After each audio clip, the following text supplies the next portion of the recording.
Right, I'm just going to do a quick tutorial on soldering up a QS8 plug with ADOG wire. So this stuff's kind of thick. You gotta have a pretty good soldering iron. That's the plug we're using. So we're using a Hakko FX888D iron. That's this. Using some Kester solder and some Kester 186 soldering flux, liquid flux. Makes it nice and easy. Always use flux. So first thing I'm going to do is go ahead and just test the depth of the plug. I'll just use the solder here. So if I stick that in there, that's about how deep the plug is. And I'll mate that up to the wire. So that's pretty deep. I'm going to go ahead and I don't have anything that'll take the shield off super easy. So we're just going to use an X-Acto knife. Just going to roll this around.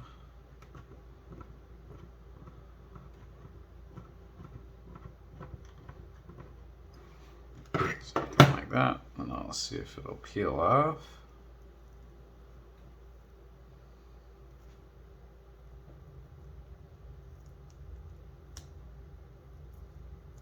Okay, so there's that. I'll go ahead and twist these up. And now I'm going to turn my iron on.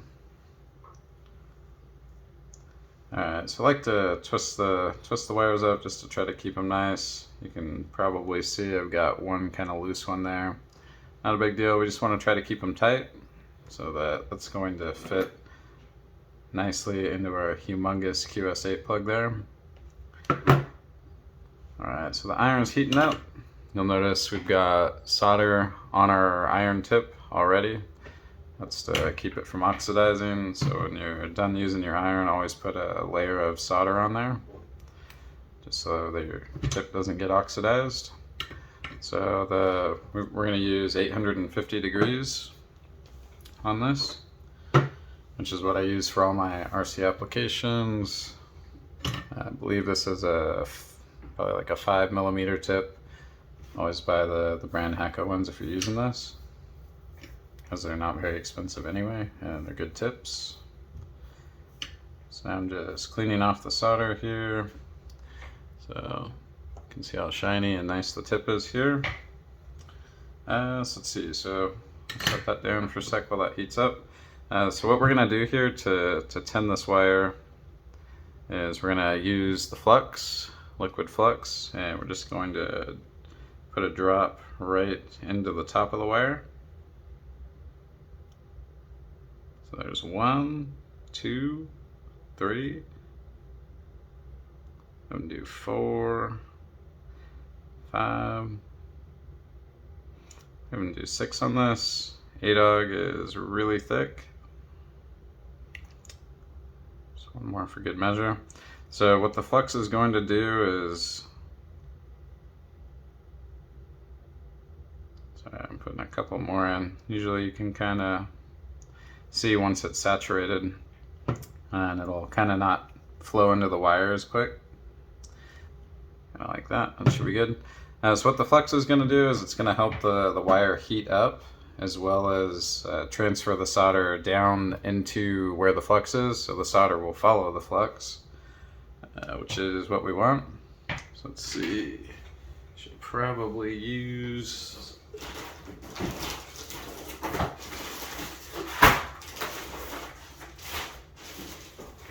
soldering station. Oh, there it is. Just to hold it. Alright, so it's going to be kind of hard to film. But what I'm going to do is I'm going to keep this up vertically, and I'm going to come in on the top and apply to the top some solder. So what we'll do here is we'll add a lot of solder to our iron here, so a decent amount, and we're going to apply it straight down into the end of the wire.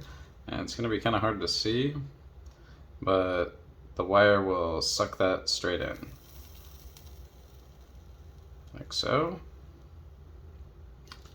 And we're going to do that again. And what we're doing right now is called tinning the wire. So we're trying to get the solder into the wire. And the wire is going to suck this solder in with the flux that's in there. So I'm just adding more solder.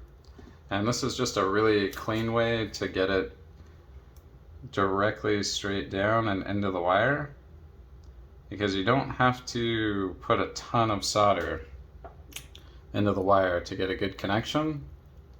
I think even less is probably more. So we're just gonna keep applying this. And I think that's about good.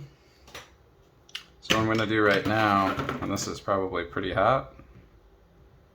Yeah, a little hot. I'm just rotating it around, looking to see if I can see any plainly visible wire that hasn't been tinned. This is hot, but and I don't know how well you can see that, but it's pretty well tinned. I'm gonna give it just a little bit more.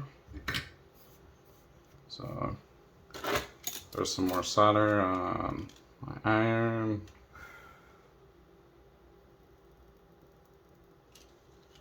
And apply it again directly to the tip.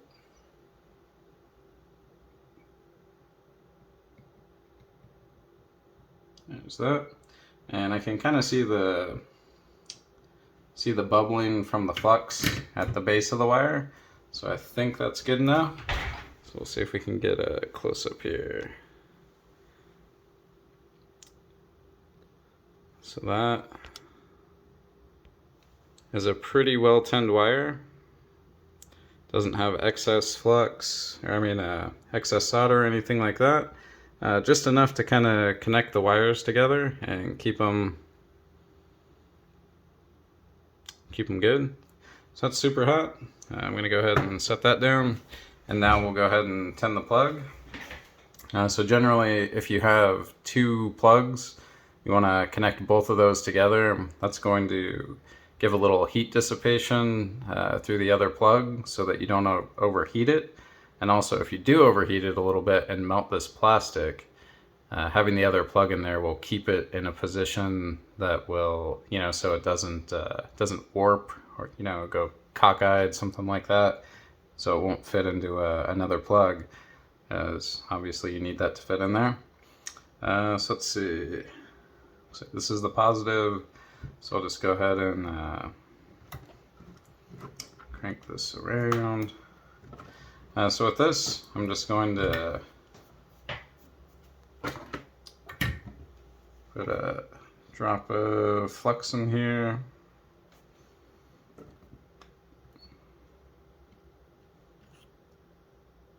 Put a couple. So the flux is going to really help out with the heat transfer. And then I'm going to have quite a bit of solder ready to go because these are huge plugs and take quite a bit. So we're going to put some on our iron here. We'll put some on both sides. Now I'm just going to stick this straight down into where the flux is, so right in the dead center. And then I'm going to feed the solder into the plug. And once it heats up, it'll start taking it. And I'm kind of bouncing the solder off the iron there. So we've got a little bed of solder in there, and it doesn't take a ton. You don't have to fill the entire plug. You'll use a ton of solder doing that. I'm going to get a little bit more in there, or I'm still going to get quite a bit more. I want a solid bed of solder in there. You just don't have to fully fill it up. So I'm going to just again kind of apply it straight down and then to the side, just to try to get as much contact as I can with this particular tip in there. Even though now we've got some solder in there, it should be really quick. So I'm just going to apply it down and feed my solder in. Again, like I said in the beginning, I was feeding it down towards the tip of the iron and into this, but now I'm going to try to feed it just directly into the plug itself. And as soon as it gets hot enough, it should accept it, like there. And now I'm even directing it a little bit to the back of the plug. And that should do it. Cool this with a sponge.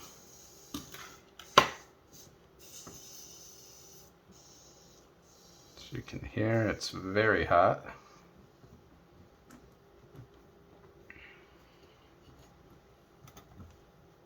Grab it and just take a look at the other side.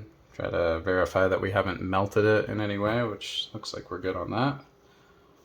So I'm just kind of cooling the plug right now, verifying how much solder I have in there, which again, if you can see, isn't, it's not a ton, but it is enough to cover the whole bottom of the plug. I might put a little bit more in there, just for good measure, but right now I'm just trying to cool it off a little bit. So we'll go ahead and toss that back in the clip. I'm gonna tilt it fully horizontal this time.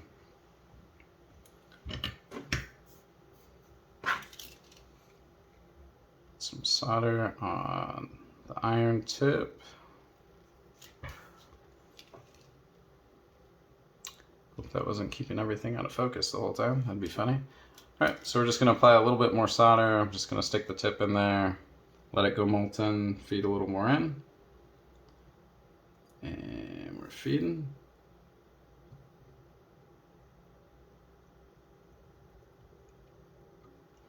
And that should do it. So now I'm applying my sponge to the bottom of the bullet, just to try to cool that off. And just in case the solder is molten, that's why I'm doing it to the bottom. So now that's definitely solid. So I'll just go ahead and cool this whole unit off.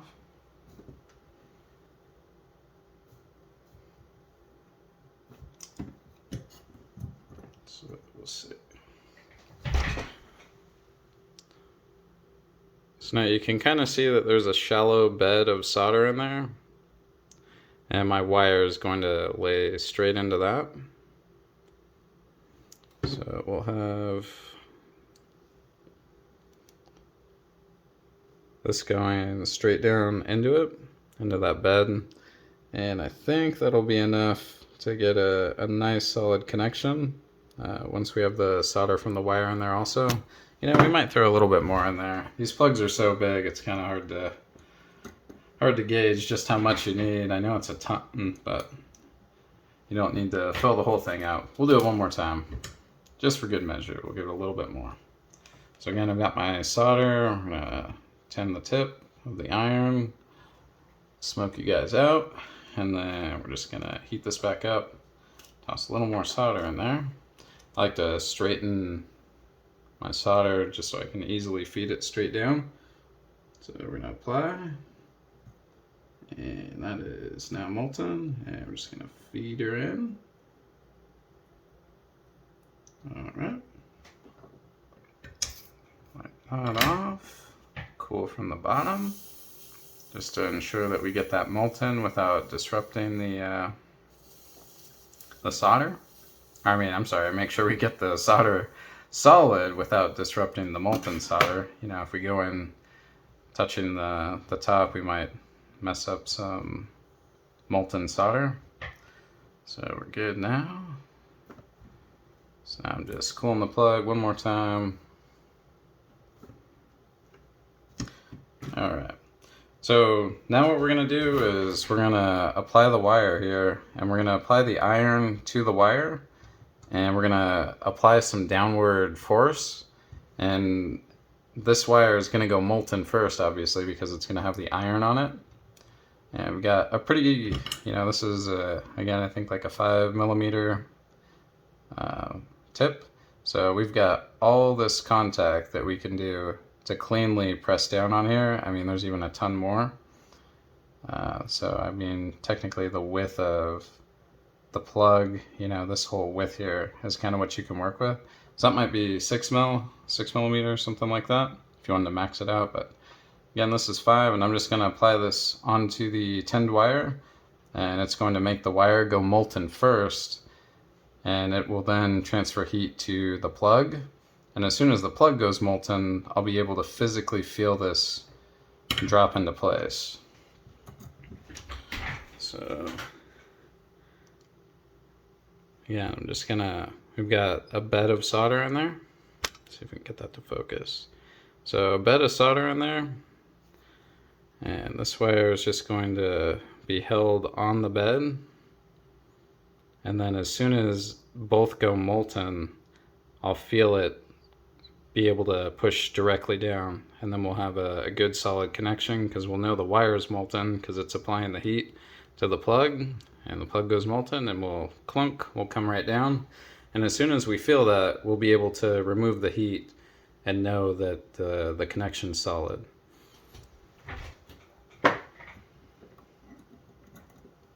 So let's see.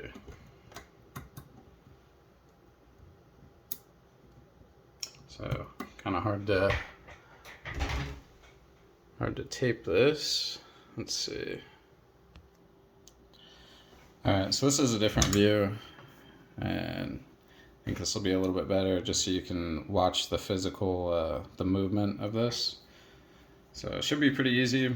I've got everything pretty well lined up.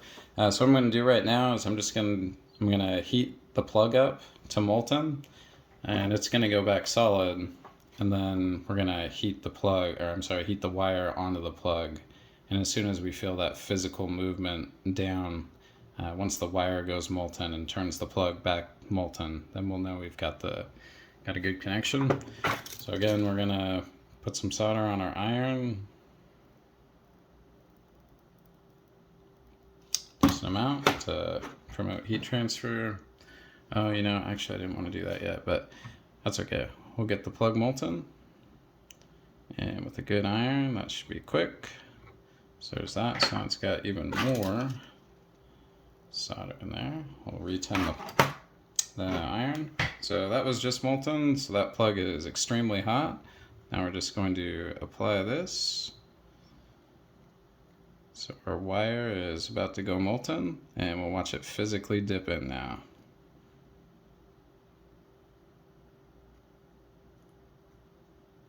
And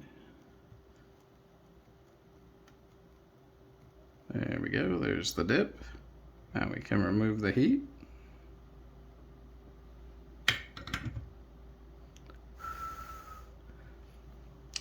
And that's it.